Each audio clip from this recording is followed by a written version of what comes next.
Ngoli me progresse, moi, côté ça. C'est mon nom, tu as dit. Tu vas prononcer ça. Ça a commencé où? Ok. Tu Mais es là pour comment je fais me pour donne. vous donner le lien là? Faut nous envoyer ta page. Le lien est ta page. Le lien de ta page sur Mhm. WhatsApp. Tamam. Attends, j'envoie ça en même temps. Ou bien quand le partage va commencer, tu peux, comment on appelle, copier le lien, de, comment on appelle, de la live là, et puis tu nous envoies sur WhatsApp. Comme ça, on va publier ça. Dès que les gens cliquent sur le lien, ça va les amener directement, euh, Sur le direct. voilà, sur le direct. Mhm.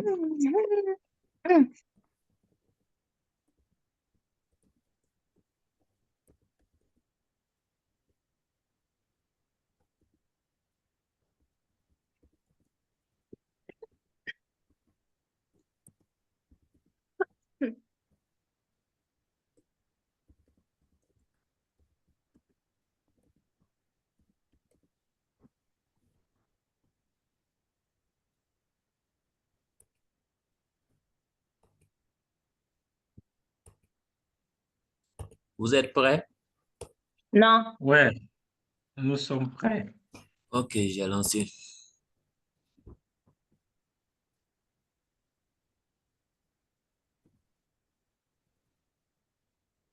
Oui.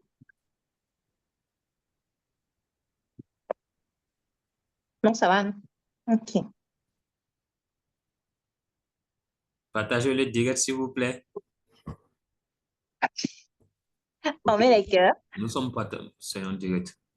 D'accord, ok. Ok. Non, je pense qu'on commence. Ça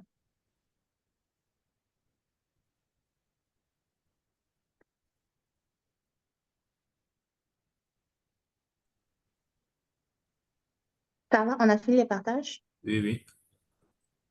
D'accord.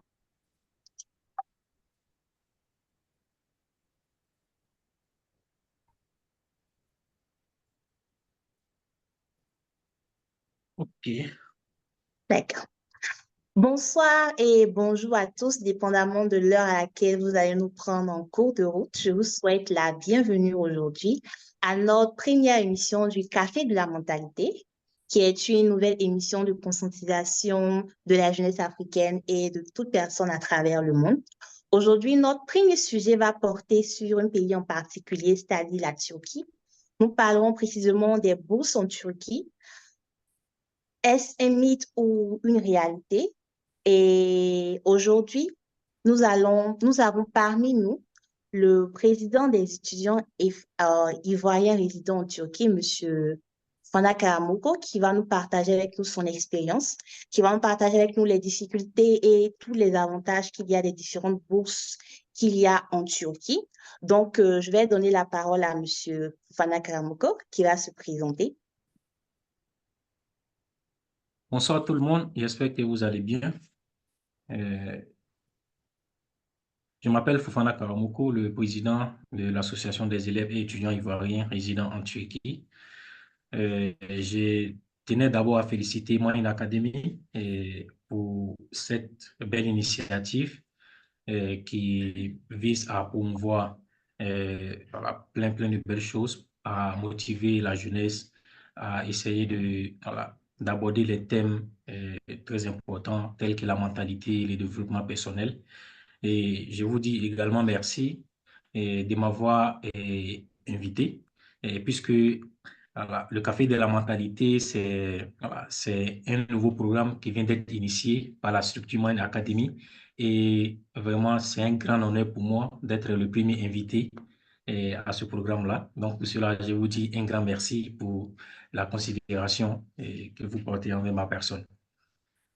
Alors, Monsieur Fana Karamoko, c'est nous qui sommes honorés aujourd'hui de recevoir le président de tous les étudiants et élèves résidant en Turquie. C'est un grand honneur pour vous, pour nous, que vous ayez accepté de nous rejoindre aujourd'hui pour parler d'un sujet qui, malheureusement, fait des dégâts et qui attristent beaucoup de familles et beaucoup d'étudiants qui voient malheureusement leur rêve brisé, devenir étudiants en Turquie, ou qui se voient malheureusement perdre de fortes sommes d'argent parce que soit ils n'ont pas été informés ou soit ils ont été informés par la mauvaise personne.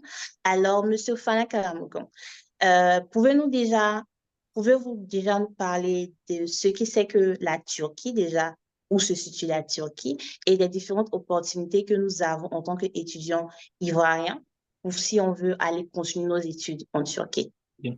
De manière brève et plus claire, la Turquie, c'est un pays voilà, qui se trouve, donc, qui a la majeure partie en Asie.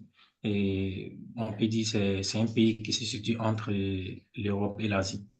Donc, comme vous le savez tous, voilà, en cette dernière décennie, la Turquie a émergé comme une destination prisée par les étudiants internationaux, en particulier ceux venant de l'Afrique, attirés par des programmes de bourse d'études attractifs et la réputation académique croissante du pays. Donc, des milliers de jeunes recherchent la Turquie pour venir poursuivre les études universitaires. Cependant, cette popularité croissante s'accompagne des défis. De nombreuses agences ou certaines personnes, souvent peu, je peux dire peu scrupuleuses, exploitent cette demande accrue en promettant des bourses fictives ou en surfacturant des services d'inscription. Ces arnaques laissent souvent les étudiants démunis et sans possibilité réelle de poursuivre leurs rêves académiques en Turquie.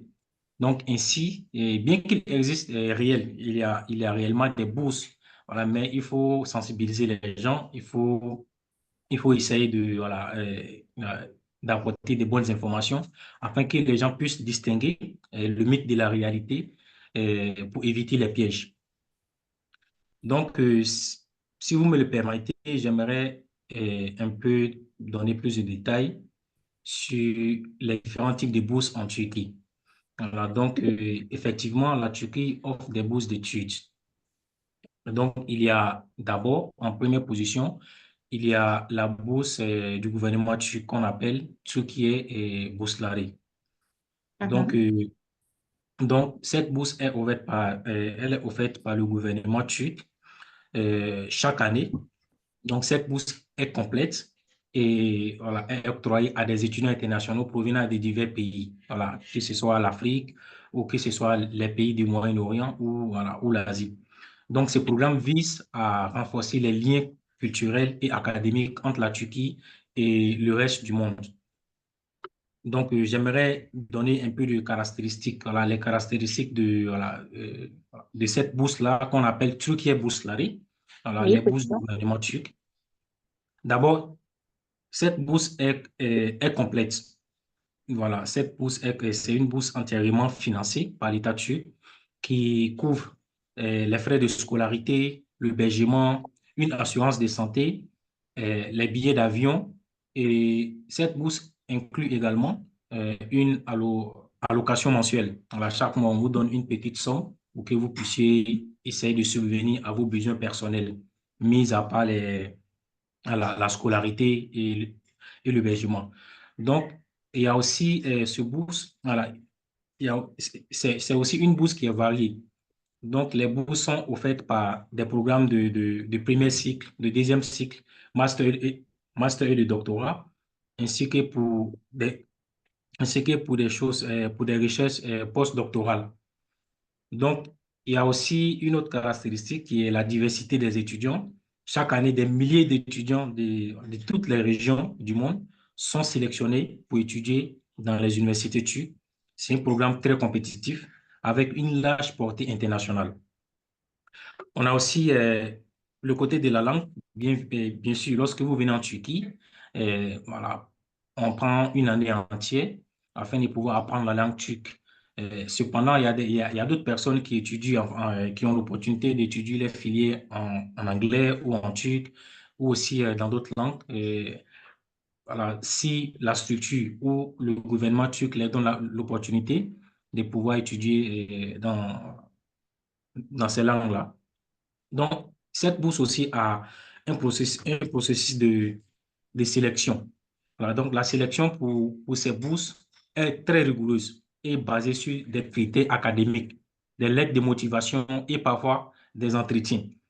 Donc, la Turquie encourage la diversité et vise à attirer les étudiants les plus brillants dans différents domaines académiques. Donc, après, comment on appelle cela? Cette bourse qu'on appelle Türkiye Bursları, les applications pour cette bourse sont, voilà, sont ouvertes chaque année en mois de février ou mars. Ça va dépendre du calendrier académique ou du calendrier de la structure qui est chargée de cette bourse-là. Donc, chaque année, l'Association des élèves et étudiants ivoiriens résidant en Turquie organise des webinaires d'orientation et d'information par rapport à cette bourse-là. Du début jusqu'à la fin, comment préparer sa lettre de motivation, comment procéder, comment terminer les différentes étapes, comment maximiser sa chance afin de pouvoir obtenir cette bourse. Il y a également la bourse du ministère turc des Affaires religieuses, appelée Diyanet İşleri Başkanlığı Boursu. Voilà, c'est... Président, j'aimerais vous poser une question avant qu'on ne commence, on ne continue sur la deuxième bourse. Vous avez parlé D'accord? de la première bourse qui était ouverte dans le mois de février par là et vous avez dit que les processus étaient assez sélectifs. J'aimerais Oui. savoir, est-ce que un étudiant qui aimerait participer à cette bourse doit avoir des antécédents scolaires particuliers et où est-ce qu'il peut s'inscrire à ces bourses qui ouvrent généralement en février, comme vous avez dit? D'accord. Donc, d'abord, pour pouvoir s'inscrire, il y a des sites spécifiques. Il y a un site spécifique qui est mis en place par la structure en question qu'on appelle YTB, voilà, ou Türkiye Bursları. Ils ont les sites à travers lesquels on peut appliquer. Et là, pour être, comment on appelle, comme je l'ai dit, voilà, c'est une bourse qui est vraiment très rigoureuse et basée sur des critères. Donc, par exemple, et pour pouvoir postuler à cette bourse-là, il y a, par exemple, il y a une tranche d'âge, par exemple, à partir de 21 ans. Voilà, à partir de 21 ans pour les étudiants voulant postuler voilà, pour le bachelor. 25, entre 25 et 30 ans. Voilà, chaque année, ils changent des critères. Chaque année, ils changent des critères. Et il y a aussi des critères selon les moyennes. Par exemple, pour les étudiants qui veulent postuler pour la licence, par exemple, on demande 14 de moyenne au minimum. Pour un étudiant qui veut postuler pour le master, on demande une note de 70 800. Et Mhm. pour le doctorat, je pense que c'est 80 ou 85. Voilà, donc, il y a plusieurs critères à respecter et ces conditions peuvent changer voilà, d'une année à autre. Donc, par exemple, pour l'année académique prochaine, on ne sait pas quelles seront les conditions, quels seront l'âge qu'ils vont exiger ou imposer voilà, aux candidats. Mais toutefois, l'Association des élèves étudiants ivoiriens résidant en Turquie, c'est mettre à la disposition de toute personne désirant venir poursuivre ses études à travers cette bourse d'études qui est offerte à tout le monde. D'accord. Merci beaucoup de nous avoir donné ces informations. Donc, je vous laisse continuer avec la deuxième OK. bourse. Donc, la deuxième bourse, comme je le disais, elle est offerte par euh, le ministère turc des Affaires religieuses. Donc, comme je vous disais, cette bourse est également une opportunité réelle et bien distincte des bourses générales offertes par le gouvernement turc à travers le programme Turkiye Scholarship, Turkiye Bursları. Donc, cette bourse, elle est différente. Et cette bourse est spécialement destinée aux étudiants internationaux qui souhaitent poursuivre des études dans le domaine des sciences islamiques et théologiques. Voilà, donc cette bourse, voilà, elle est un peu spécifique. C'est pas comme l'autre bourse qui est offerte à tout le monde où on peut venir étudier les relations internationales, l'économie, la communication. Voilà. Donc, comme on l'a dit, voilà, c'est le ministère des Affaires religieuses qui offre la bourse. Donc, c'est spécifiquement destiné aux étudiants voilà, de la théologie. Donc, domaine d'études, comme je l'ai dit, c'est accordé aux étudiants intéressés par les études en théologie, sciences islamiques et parfois en langue arabe, par exemple. Voilà. Donc, elle permet de former dans les écoles religieuses comme Imam Hatib, voilà, par exemple, ceux qui veulent venir étudier les lycées religieux ou dans les facultés islamiques, dans les universités turques. Donc, il y a aussi cette bourse, comme les Turkiye Scholarship, Turkiye Bursları, par exemple. La bourse Dianet couvre généralement les frais de scolarité, l'hébergement, une allocation mensuelle pour les dépenses personnelles. Il y a une assurance de santé également et parfois les billets d'avion pour venir en Turquie et retourner dans le pays d'origine.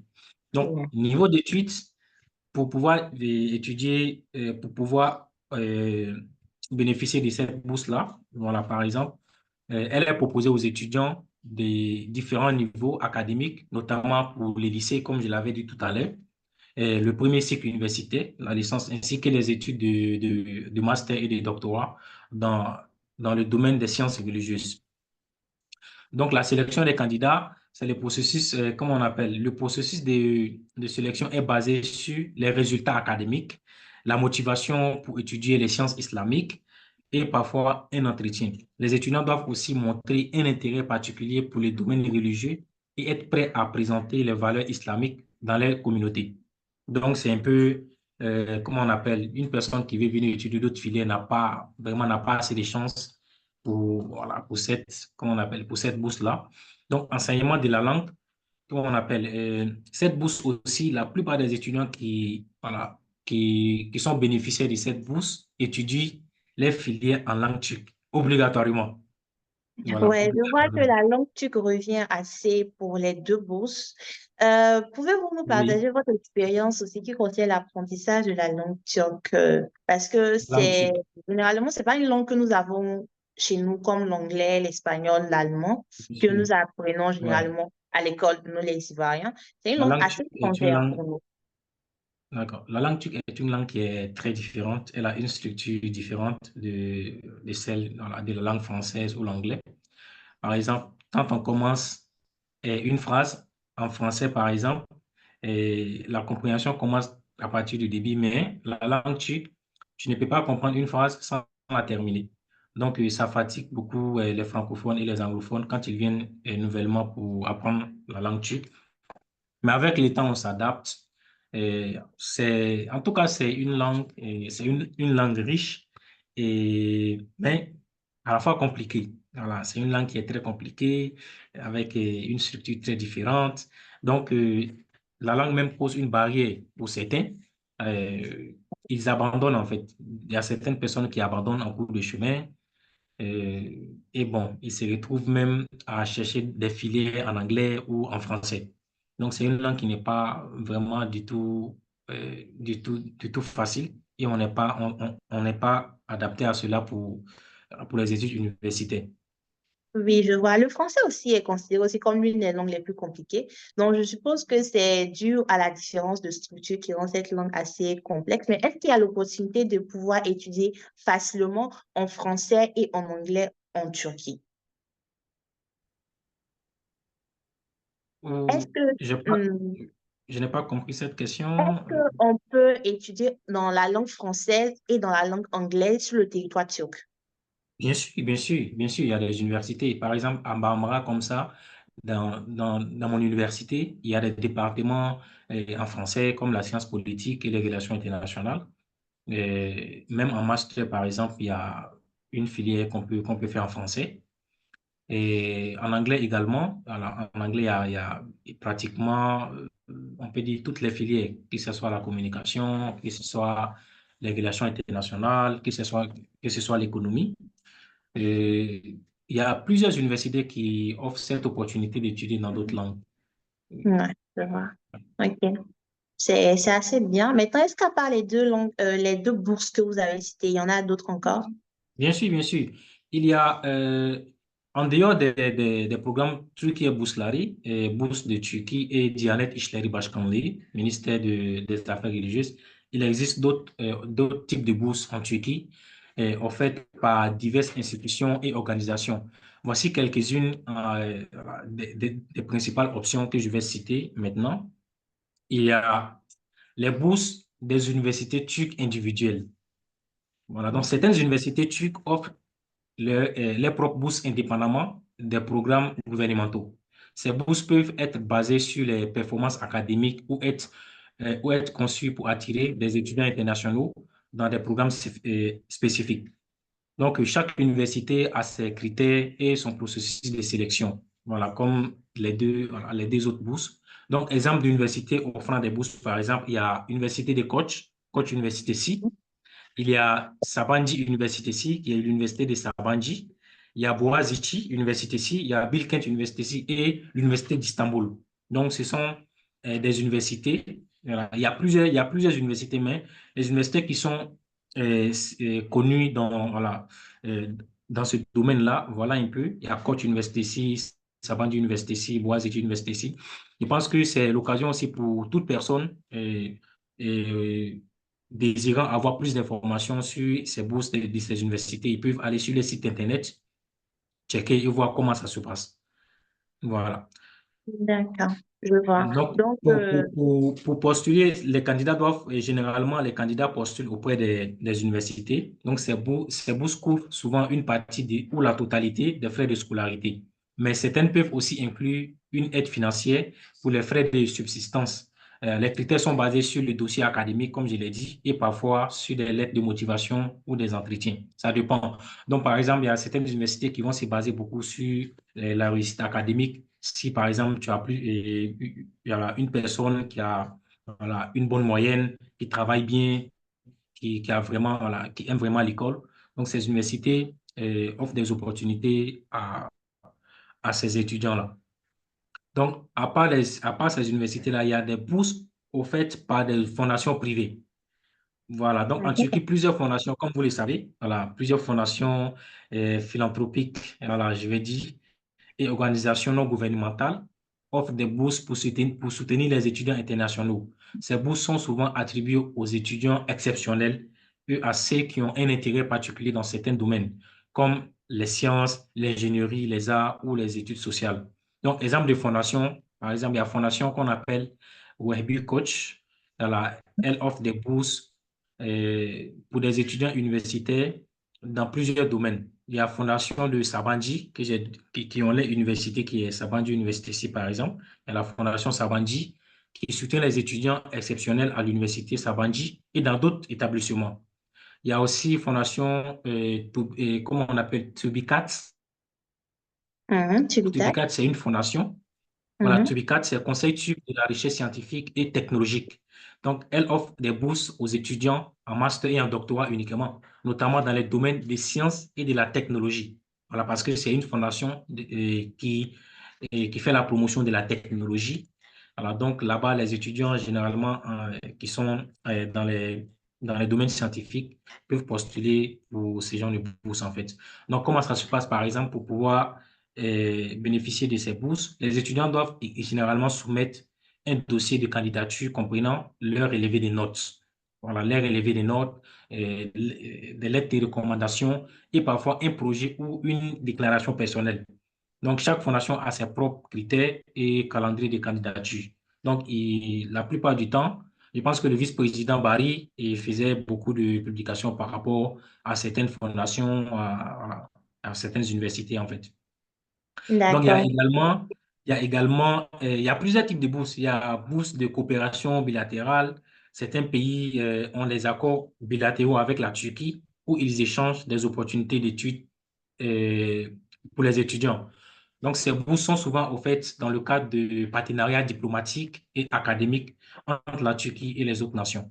Donc, exemple de pays avec des accords, nous avons pays de la région des Balkans, la Grèce, peut-être que vous les connaissez par exemple comme comment on appelle les Kazakhstan, les Afghanistan, ce genre de Ouais, pays par tous exemple. les pays aux Voilà, les pays alentours. de la région, oui, des Balkans, certains pays africains et asiatiques par exemple, certains Mhm. pays africains et asiatiques et des pays européens via des accords spécifiques. Voilà, ça va dépendre, là, ça dépend des accords diplomatiques ou des partenariats avec la Turquie et ses différents pays.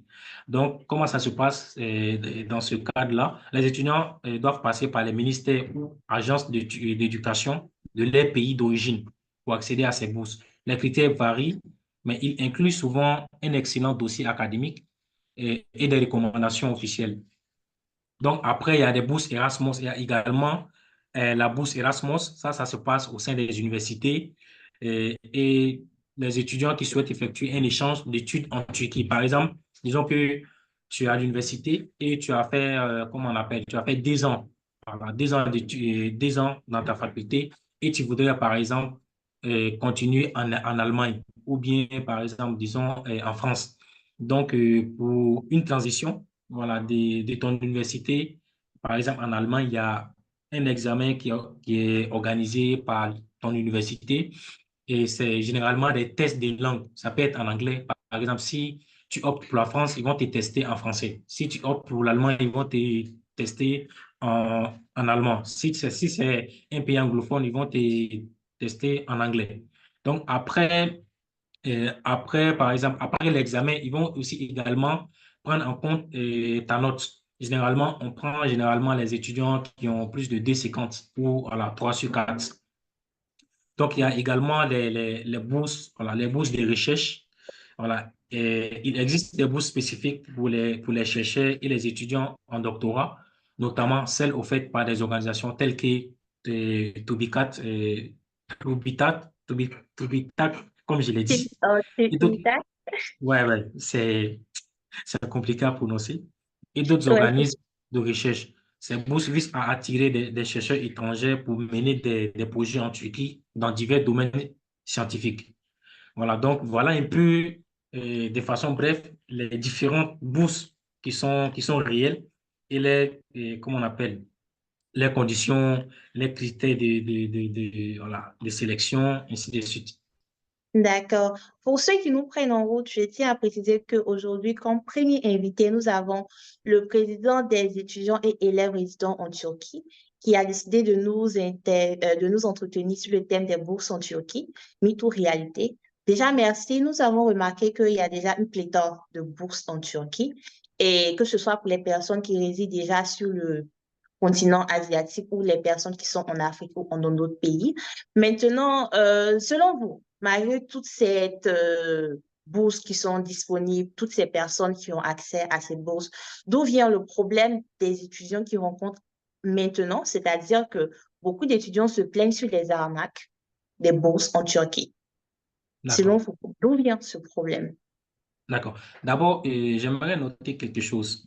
Comme je l'ai dit au début de la rencontre, en ces derniers temps, la Turquie est devenue la destination préférée de tous les étudiants, pratiquement, je peux dire les étudiants internationaux.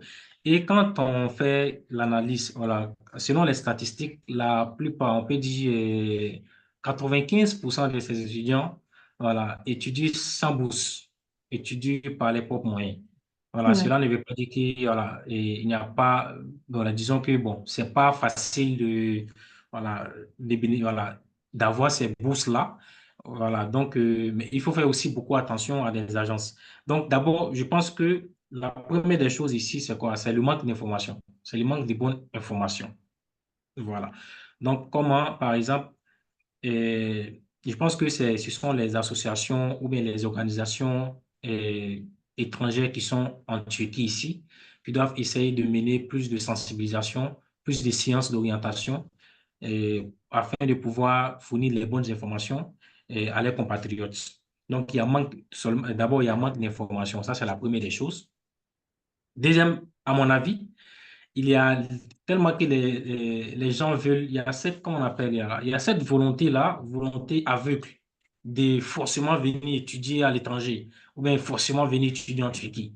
Et même certaines personnes, quand ils te contactent par exemple, et que tu essaies voilà, de leur expliquer certaines réalités, ils vont te prendre comme des ennemis. Voilà, il y a cela. Il y a également ces agences-là qui comment on appelle, à travers des mots employés comme bourse d'études, qui sont pas en réalité des bourses. Voilà. Voilà, ils vont, comment on appelle, ils utilisent ces thèmes-là afin de pouvoir atteindre les cibles. Aussi, ces agences-là, en allant vers ces étudiants, ils vont dire, par exemple, voilà, nous, comme vous le savez, par exemple, dans nos pays africains, c'est vrai, on est bien étudié, mais nous sommes aussi à la recherche de situations financières stables. Donc, ils vont aller vers ces étudiants-là pour dire, en Turquie, tu peux aller à l'école et en même temps, comment on appelle, en même temps travailler. Tu peux étudier et en même temps travailler. Et il y a de l'argent, il y a des opportunités, tout et tout. Je pense qu'il y a en plus des manques voilà, il y a le manque d'information, il y a, les gens veulent rien savoir. Et aussi, les agences mettent tout à leur disposition afin de pouvoir convaincre les gens, afin d'avoir beaucoup de personnes à travers lesquels ils vont avoir de l'argent. Donc, voilà un peu les raisons. Et nous avons vu beaucoup de cas, nous avons vu des réalités. Voilà, même si, par la grâce de Dieu, nous, on n'a pas vécu assez de choses, mais on a vu des personnes qui ont vécu plein de choses ici. Donc, on va essayer de donner des exemples avec le temps. Oui, je vois. Moi-même étant étudiante en Turquie, je me rappelle qu'on a eu beaucoup d'étudiants qui étaient venus avec des bourses de tout payer, c'est-à-dire tout compris, et qui n'avaient même pas été inscrits à l'école. Je sais que c'est pas vraiment le but de notre réunion d'aujourd'hui, mais qu'est-ce que vous avez à dire à tous ces étudiants qui viennent et qui ont peut-être de pouvoir travailler et en même temps de pouvoir aller à l'école? Est-ce que la Turquie est un pays qui offre ce genre d'opportunité aux étudiants? Malheureusement, je vais être franc. La Turquie n'est pas, je vais être franc, la Turquie n'est pas un pays de ce genre. Un pays où un étudiant peut aller à l'école. Au moins que ce soit un étudiant de doctorat qui va à l'école 1 ou 2 fois par semaine, ou un étudiant de master qui va à l'école 3 fois par semaine. Et les autres jours, ils peuvent avoir, par exemple, une opportunité de travail. Mais pour les étudiants voilà, de la licence, du lundi au vendredi, on va à l'école. Et Et la avec plupart des obligation. entreprises turques ne prennent pas les gens en part-time. La plupart des entreprises turques. Et moi-même, j'ai vu des entreprises qui ont refusé des personnes parce que, voilà, ils travaillent pas, ils veulent forcément des gens qui veulent travailler en temps plein. Voilà une Exactement. réalité. Donc, pour une personne qui veut venir étudier en Turquie, donc, le conseil que je peux donner, par exemple, il faut être prêt. Il faudra que si la personne n'est pas boursier, par exemple, je conseille à la personne d'avoir vraiment des personnes voilà, qui vont la soutenir, en fait. Parce que d'abord, c'est pas facile. La vie devient de plus en plus difficile et compliquée. Voilà, tout devient cher et aussi, il n'y a pas assez d'opportunités de travail parce que tu vas à l'école. Donc, c'est compliqué, en fait. La Turquie n'est pas ce genre de pays. Ouais. Et D'accord. la plupart des entreprises, comme je l'ai dit, veulent travailler avec des personnes voilà, qui veulent travailler en temps plein. Comment est-ce qu'on peut aller à l'école et puis travailler en même temps? C'est compliqué en fait. D'accord. Je pense que nous aurons l'occasion de revenir sur un autre épisode, peut-être, où on va parler plus de la vie en Turquie de manière générale pour les étudiants. Maintenant, Mhm. nous avons parlé de bourse et d'arnaque. Généralement, moi aussi, je suis un étudiant ivoirien qui suis chez moi. Je ne comprends pas vraiment la langue turque de manière directe pour pouvoir rentrer en contact direct avec les études, les écoles et les universités. Et je peux avoir l'envie de Mhm. pouvoir passer par une agence pour me donner les informations, qu'elles soient vraies ou fausses. Mhm. Quels sont les critères que nous avons pour distinguer une vraie agence d'une fausse agence ou bien il n'y a tout simplement pas de vraie agence? D'accord. En fait, comment cela? D'abord, nous avons ce que moi je conseille à tout le monde avant de prendre la décision de venir étudier dans un pays comme la Turquie. Il faudra se renseigner. Si un étudiant en Turquie, est-ce qu'il y a une association des étudiants ivoiriens? Est-ce qu'il y a une association des étudiants maliens ou une association des étudiants burkinabés? Ouais. Chaque association a un président, a un bureau exécutif qui est à la disposition des membres et même des personnes qui sont hors de la Turquie qui veulent avoir des bonnes informations. Donc, ces associations-là sont les canaux, voilà, les canaux voilà, pour avoir des bonnes informations, la première des choses. Deux, voilà, si par exemple la personne n'a pas pu, voilà, n'a pas pu avoir contact de ces associations, tout et tout, donc pour aller vers une agence, voilà, pour aller vers une agence, je pense que il faut rendre visite à l'agence d'abord. Tu vas aller voir son local. Comment est-ce que ça se passe? Tu te rends à l'agence, tu leur poses beaucoup de questions. Par exemple, l'agence va te dire que, arrivé en Turquie, par exemple, d'abord, ils vont te dire que quand tu vas venir faire ce test-là, l'examen d'entrée à l'université, tu auras une bourse. Donc, tu poses la bonne question. Tu dis, est-ce que cette bourse-là, elle est complète? Comment ça se passe? Tu poses la bonne question.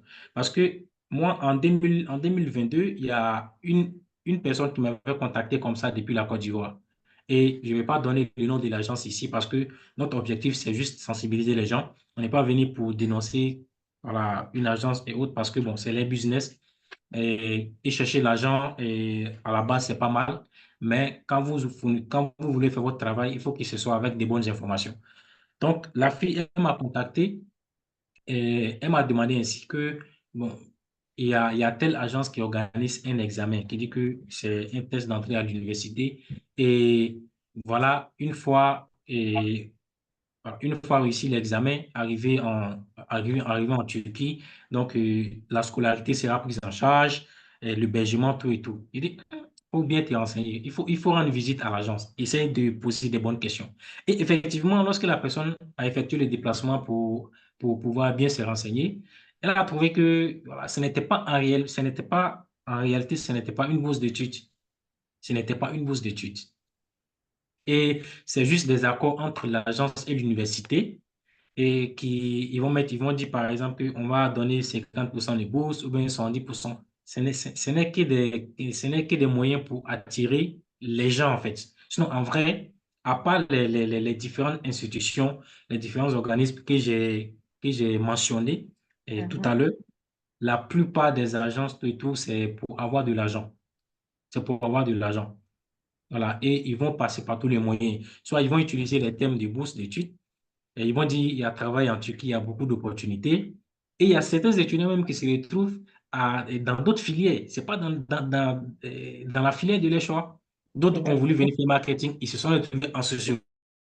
D'autres ont voulu venir faire, par exemple, relations internationales, ils se sont retrouvés, je ne sais pas quoi, dans, comment on appelle, service social. Je ne sais pas, des filières qui vraiment. Donc, il faut, il faut bien s'informer. Il faudra aussi que ces associations la sensibilisent. Ils organisent des webinaires voilà, d'information. Je pense que ça va essayer voilà, de minimiser ces arnaques-là. D'accord. Mais sinon, prenons le cas de figure. Au moins, je suis un étudiant qui est arrivé sur le sol turc et malheureusement, les promesses de l'agence n'ont pas été tenues. Dans ce cas de Mhm. figure, à qui est-ce que je m'adresse pour porter plainte?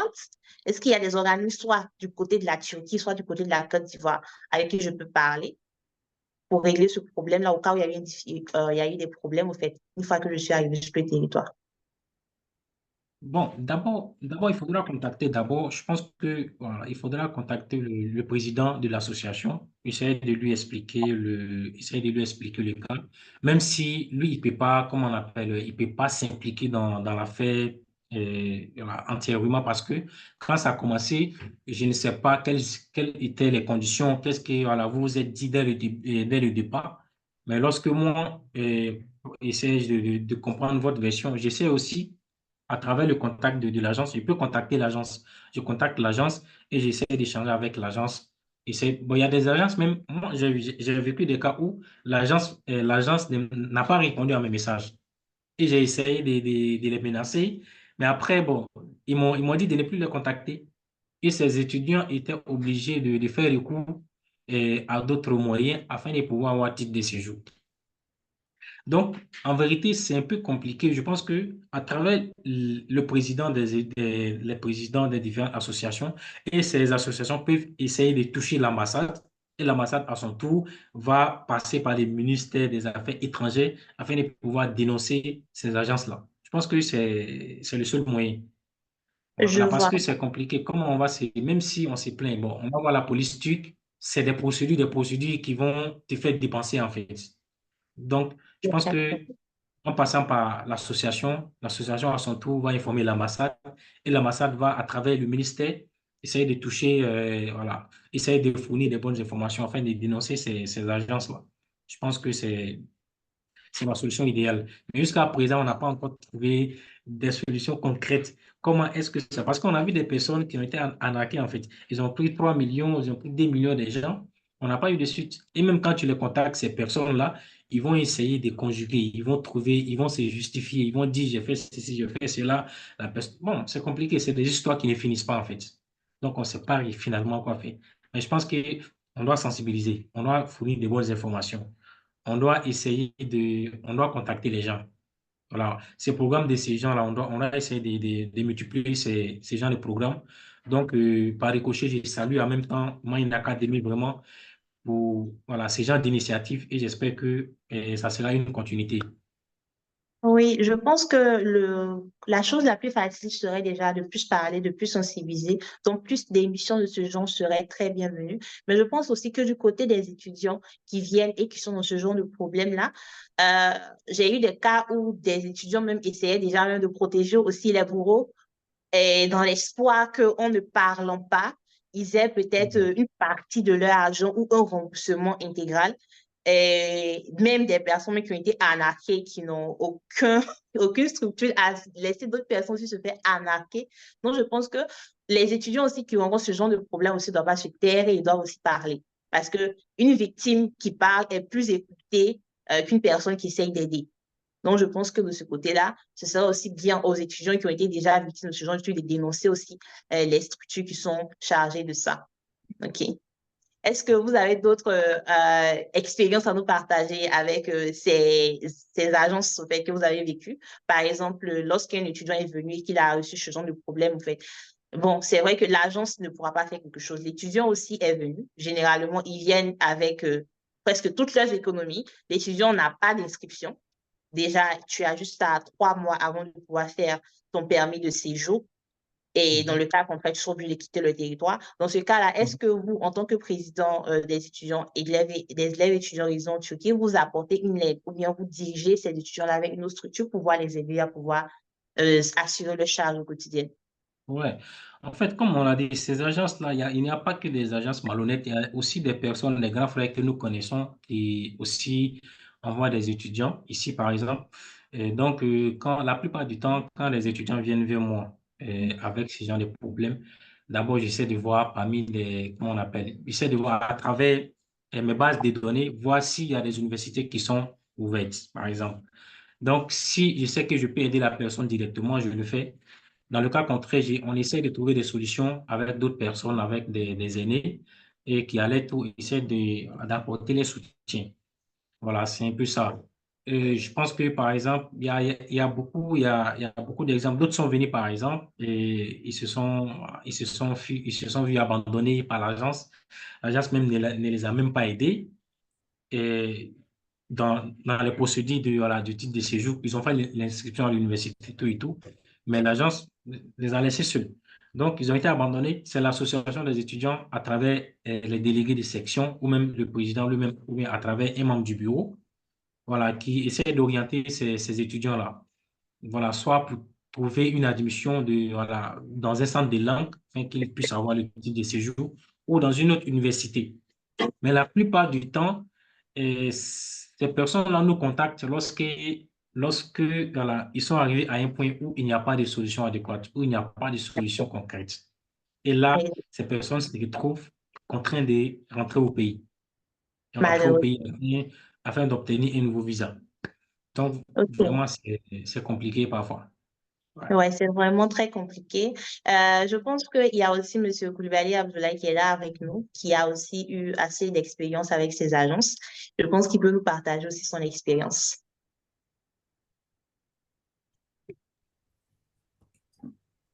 Bonsoir à tous. Je me nomme Koulibaly Abdoulaye. Voilà, je suis étudiant en master de biotechnologie en Turquie. Je suis aussi responsable de Mind académique.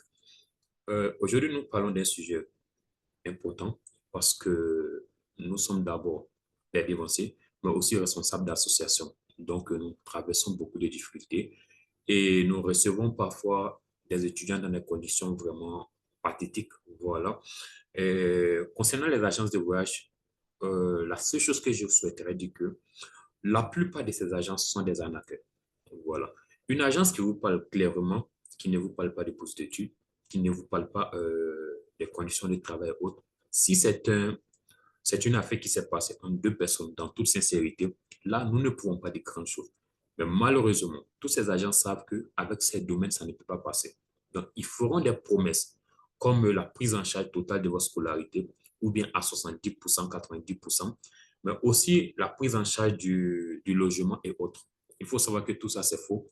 À part la bourse que le président des étudiants ivoiriens vient d'énumérer, toutes les autres promesses que les agents vous font, c'est du faux. Mais le pire, c'est que la plupart de ces agences ne maîtrisent même pas la vie en Turquie. C'est-à-dire, il y a des responsables d'agences qui ne sont jamais arrivés en Turquie. Donc, Ces personnes n'ont aucune connaissance et ils n'ont aucune réalité de la vie que nous menons en Turquie. Donc, elles sont assises à Abidjan, à Bamako, dans d'autres villes de l'Afrique et font des promesses de part et d'autre. Mais malheureusement, ces personnes ne savent même pas comment les gens vivent. Et pour la plupart des cas, nous recevons des jeunes qui dorment parfois dans les gares. Nous recevons des jeunes parfois qui sont obligés de mendier pour pouvoir manger. La pire des, la plus dangereuse même, disons plutôt, la situation la plus dangereuse, c'est que nos étudiants sont à la portée de tout. Quand ils sont dans des grandes villes, ils sont à la merci de toutes choses. Et il y a des parents qui dépensent des millions. En moins de 2 mois, ils sont obligés de recevoir leurs enfants encore au pays. Donc, nous voulons dire que toutes ces agences qui vous promettent des bourses d'études ne peuvent en aucun cas vous donner des bourses. Ils n'ont pas cette compétence, ils n'ont pas cette capacité. Ces promesses pour dire que votre scolarité sera réduite à 50%. En réalité, ils vous donnent le prix exact de votre scolarité. Si ça coûte, un exemple, à 200 000 francs, ils vous diront au pays, votre scolarité était à 1 million, mais grâce à nous, vous allez payer 200 000. C'est faux et archi faux. Les bourses ici sont généralement prises en charge totalement. Donc, nous voulons tirer l'attention des parents pour qui, parfois, vous envoyez vos enfants à l'abattoir et la plupart des enfants abandonnent leurs rêves. Voilà, ils sont obligés d'aller travailler dans des conditions inappropriées parce que nous savons ici, en tant qu'étudiants, surtout étudiants de la licence, on n'a pas le droit de travailler. Donc, quand nous allons travailler, voilà, je dis nous parce que nous sommes tous dans le même bateau, quand nous allons travailler avec ces gens d'entreprise, ces gens d'usine, on n'a pas de sécurité. Il n'y a pas de sécurité, il n'y a pas d'assurance maladie, il n'y a rien. Donc, au cas où votre enfant trouve la mort avec ces entreprises, au cas où votre enfant est gravement blessé, il sera à votre charge. Et les charges ici sont très, très difficiles. Alors, ne laissez pas vos enfants entre les mains de ces agences-là. Une agence qui vous aide à avoir des lettres d'admission, qui est claire avec vous, tant mieux. Mais dans le cas contraire, avec tout ce qui va autour des concours pour sélectionner les meilleurs qui vont avoir des bourses de 50% à 90%, c'est faux et archi faux. Et nous profitons de cela pour remercier l'ambassade de la Côte d'Ivoire en Turquie et aussi l'ambassade, notre ministère des Affaires étrangères au pays, qui a mené des enquêtes grâce avec l'aide de notre association. Et je pense que le ministère a fait des déclarations pour dénoncer ce qui s'est passé dernièrement où une agence est allée se retrouver à l'université de Cocody où elle a organisé un concours où, je ne sais pas, 100 à 200 personnes avaient eu des bourses d'études. Heureusement que notre ministère s'est imprégné de la situation et il y a un communiqué qui a été fait sur ça. Donc, nous invitons tout le monde à aller voir ce communiqué et vous allez vous rendre compte que toutes ces agences-là sont là pour arnaquer et escroquer les gens. Donc, voilà ce que j'avais à ajouter concernant ces agences. Merci. Merci beaucoup pour d'avoir partagé votre expérience qui concerne les agences. Donc, nous allons revenir au président des élèves et étudiants résidant en Turquie. Est-ce que vous avez encore d'autres choses à partager ou bien d'autres directives que vous voulez donner à tous ces étudiants qui aimeraient venir étudier en Turquie? Monsieur Fofana Karamoko? Ouais. Donc, pour ceux que nous suivons actuellement et ceux qui vont nous suivre après, déjà, quand un étudiant il y a d'autres choses à aborder parce que les gens ont rencontré des problèmes même après les inscriptions par rapport à ce qu'on appelle l'équivalence, les d'un clic. Voilà, donc, voilà, d'autres n'ont pas pu soumettre ce document-là à temps et ils ont eu des problèmes avec les universités. Donc, c'est une information que j'aimerais fournir, une information très importante. Donc, toute personne désirant venir continuer ses études en Turquie, alors, s'il a la possibilité de retirer son diplôme cartonné des bacs, qu'il le fasse et qu'il essaie voilà, de réunir comment on appelle, c'est relevé des notes de la seconde, première et terminale. Et il doit tout d'abord légaliser ses documents à la mairie, ensuite au ministère de l'Intérieur et enfin au ministère des Affaires étrangères. Donc, c'est obligé avant de venir en Turquie. Donc, une fois en Turquie, après les inscriptions à l'université et tout, l'étudiant doit se rendre à l'ambassade de la Côte d'Ivoire en Turquie pour authentifier ces documents mentionnés. Après, maintenant, il doit prendre, comment on appelle le rendez-vous? Il doit prendre un rendez-vous dans sa province et à la direction des affaires éducatives. Voilà, si je ne me trompe pas, direction des affaires Milli Eğitim Müdürlüğü. Voilà, donc là, dans chaque province, à Istanbul, il y en a, à Ankara, il y en a. Ils ont les grands sièges à Ankara, mais les rendez-vous, voilà, il doit prendre un rendez-vous en ligne où il va soumettre tous ces documents-là, documents légalisés. Et une fois ici en Turquie, par exemple, il doit traduire et notarier tous ces documents. Donc, après, il prend le rendez-vous et il se rend au lieu de rendez-vous. Ça, c'est après la légalisation à l'ambassade. Et il va soumettre ces documents pour obtenir le DINCLIC qu'on appelle l'équivalence. Donc, c'est une information capitale. Toute personne euh, désirant venir continuer ses études en Turquie, c'est un conseil qui n'est pas à négliger en fait. Donc, c'est très important. Également, toute personne étant déjà sur le sol turc, la première des choses à faire, un étudiant, ce que je conseille à un étudiant, une fois ici en Turquie, il faut chercher à prendre contact avec ta communauté. C'est très important. Parce que des personnes sont venues en Turquie, ils se sont isolés, ils sont restés dans les coins. Et enfin, il y avait des procédures à entamer, voilà, telles que, comment on appelle, et il y a d'autres même qui ne savent pas que quand ils viennent voilà, dans 3 mois, ils doivent postuler pour le titre de séjour. D'autres même ne savent pas que l'inscription à la faculté est différente de l'inscription dans un centre de langue. Donc, ce sont ces petits détails-là qui nous échappent jusqu'à on se retrouve dans des problèmes. Des problèmes que même le président, même l'ambassade pourra même pas résoudre. Voilà. Donc, ce qu'on conseille aux étudiants, une fois en Turquie, prendre contact avec ta communauté, essaye de te renseigner davantage, prendre des bonnes informations et tu dois entamer les procédures comme il se doit. L'inscription à l'université et l'obtention d'un certificat d'étudiant. Ensuite, l'application pour le titre de séjour et autre chose. C'est très important. On ne doit pas négliger. Quand on néglige, on se retrouve dans des situations compliquées, dans une situation irrégulière et on ne peut pas être en liberté. Puisque la Turquie, c'est un pays où à chaque fois, à chaque fois, avec les situations politiques que nous vivons actuellement, il y a la police qui est toujours au contrôle et on n'est même pas libre. Donc, c'est pas facile. Donc, c'est des choses à vraiment prendre au sérieux. Aussi, l'information que je voulais fournir encore, quand tu veux venir en Turquie, et avec, comment on appelle, et que tu n'as pas de bourse, vraiment, il faut avoir des parents voilà, qui seront prêts à te soutenir financièrement. Vraiment. Soit ici, c'est deux choses. Soit l'étude, soit le boulot. Voilà. Soit tu vas à l'école, tu obtiens ton diplôme, ou bien tu te retrouves en train de travailler dans les fabriques, dans les usines, et après, l'université voilà, va t'exclure de l'école, et tu seras en situation irrégulière et tu vas retourner au pays. Si tu ne vas pas au pays le jour, la police tombe sur toi, tu risques d'être déporté ou même d'être emprisonné pendant des mois. Exactement. Donc, il faut vraiment il faut vraiment tenir compte de tout ça quand on veut venir en Turquie. Vraiment, là, je vais essayer voilà, on exhorte les parents, on va essayer de dire aux parents vraiment, si voilà, ils veulent envoyer les enfants ici en Turquie, qu'ils soient vraiment prêts. Qu'ils soient prêts à 100%. Ici, c'est pas de l'amusement, quoi.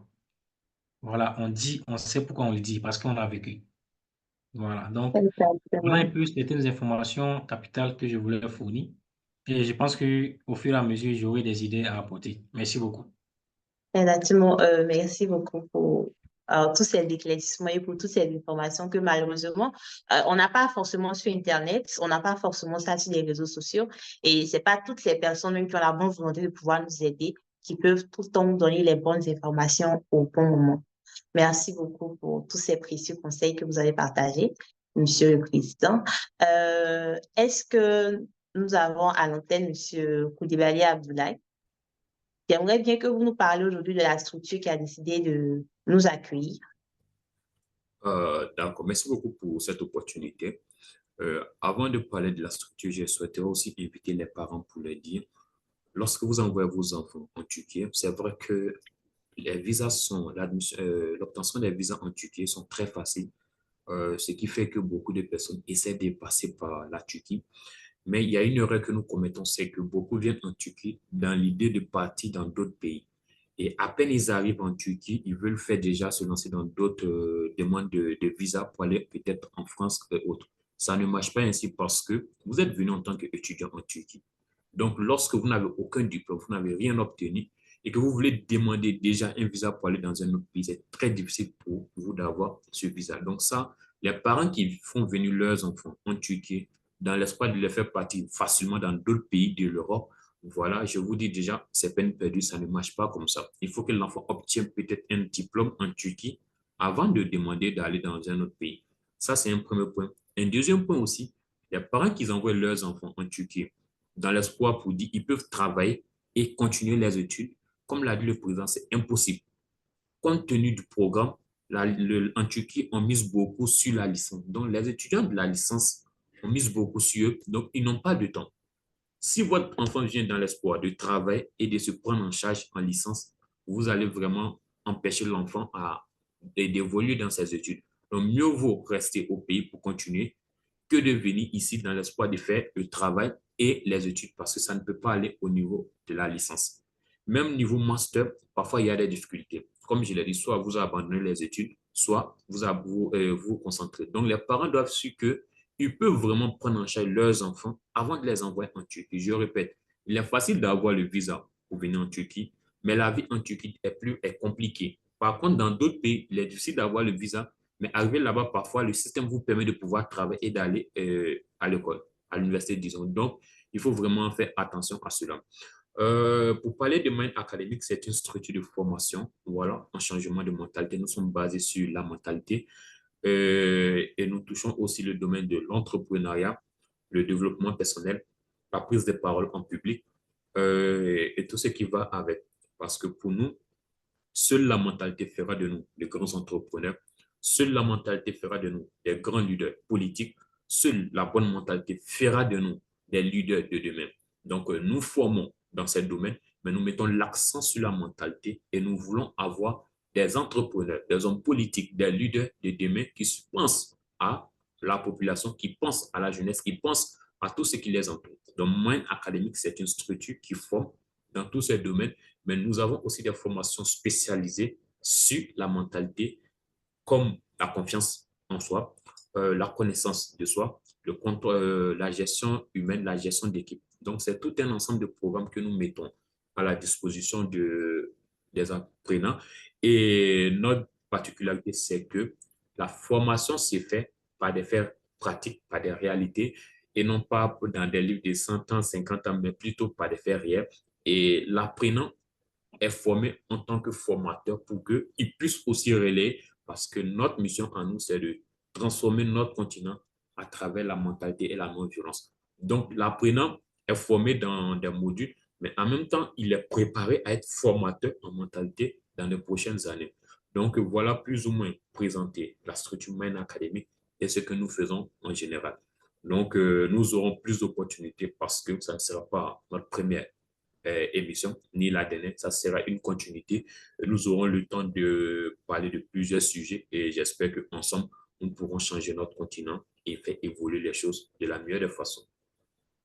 Merci beaucoup, M. Abdoulaye Coulibaly, pour la vision, pour les idées et pour l'initiative. Je sens que déjà, pour un début, ça sera assez facile pour les étudiants, après ce que nous avons eu à dire aujourd'hui, de pouvoir s'orienter et surtout de pouvoir prendre la décision de venir ou pas étudier en Turquie. Et nous rappelons encore que la Turquie n'est pas un pays européen.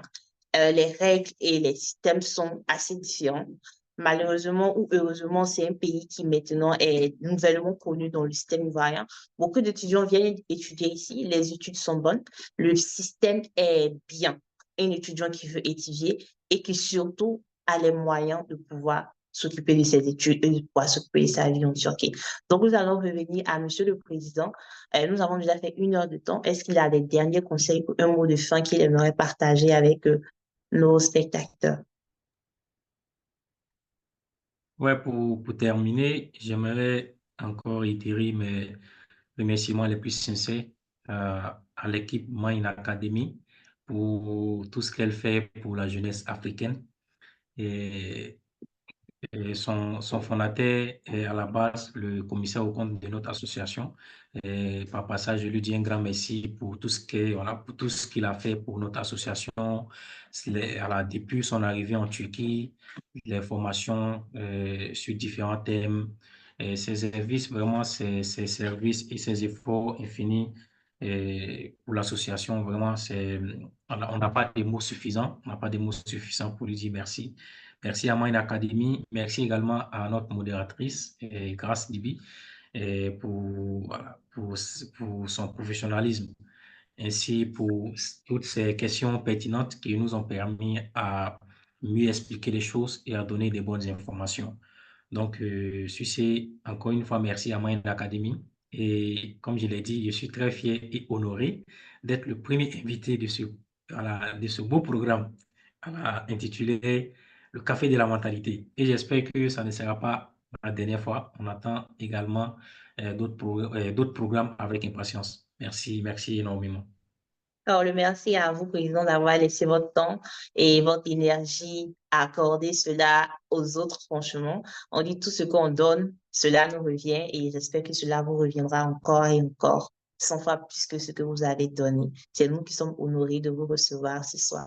Donc, je vais donner la parole de fin à Monsieur Abdoulaye Coulibaly, qui est le formateur principal et la tête de My Academy. J'ai été très honorée ce soir d'être la présentatrice de la première édition de Café de la mentalité, dont je donne la parole au fondateur pour le mot de fin. Monsieur Abdoulaye Coulibaly. Encore merci au président des étudiants ivoiriens, président en Turquie, pour sa contribution et tous ces éléments qu'il vient d'apporter. Et nous espérons que nos parents, nos frères et ceux qui nous écoutent prendront bien note et seront prendre de bonnes décisions. Et nous n'allons pas nous arrêter là comme ça. Voilà pour la deuxième épisode. Nous allons inviter aussi un président. C'est le président des étudiants du Niger en Turquie qui viendra nous entretenir sur les conditions de vie des étudiants en Turquie, la question liée à l'immigration et aussi des titres de séjour.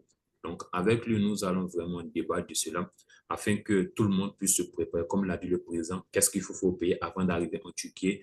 Étant en Turquie, qu'est-ce qu'il faut faire? Quelles sont les conditions à respecter et les règles à connaître étant étudiant pour éviter de se trouver dans les problèmes, peut-être aller jusqu'à l'emprisonnement. Donc, nous serons avec le président du Niger. Voilà.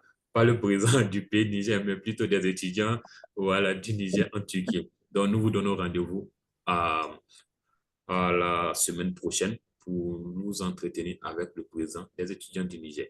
Merci beaucoup et à la prochaine. Restez surtout. Même endroit, même heure.